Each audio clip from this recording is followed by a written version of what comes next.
Also, exciting news tonight on a potential vaccine. Pfizer says its vaccine is 90% effective and will ask the FDA for emergency approval to get it out to the public by the end of the year. Now, for comparison, the MMR vaccine is 97% effective against measles and rubella.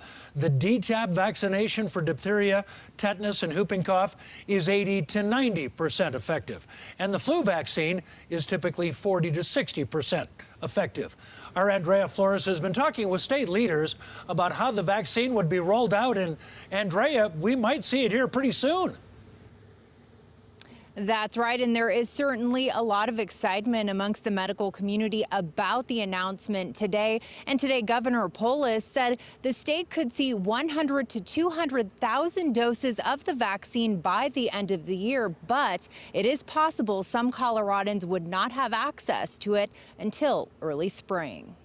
We've got our first insight into how effective the new Pfizer vaccine might be. Dr. Eric France, Chief Medical Officer for the Colorado Department of Public Health and Environment, is hopeful about a new COVID-19 vaccine. We've identified 10 different sites where we would store the vaccine.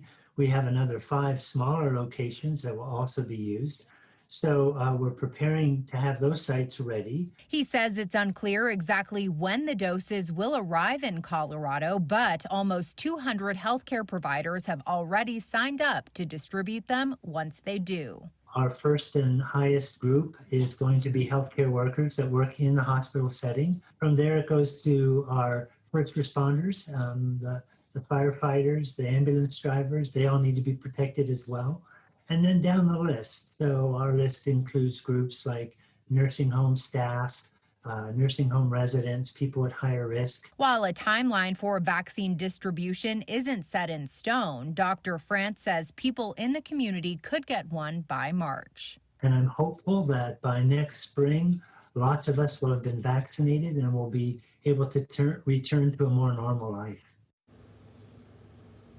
Another thing Governor Polis mentioned today about the vaccine, once you get it, you won't be immune right away. It is going to be a vaccine, 2 shots over the course of a month, and then it would take a few weeks after that before you are immune. Reporting live tonight in Denver, I'm Andrea Flores covering Colorado First. Thank you, Andrea.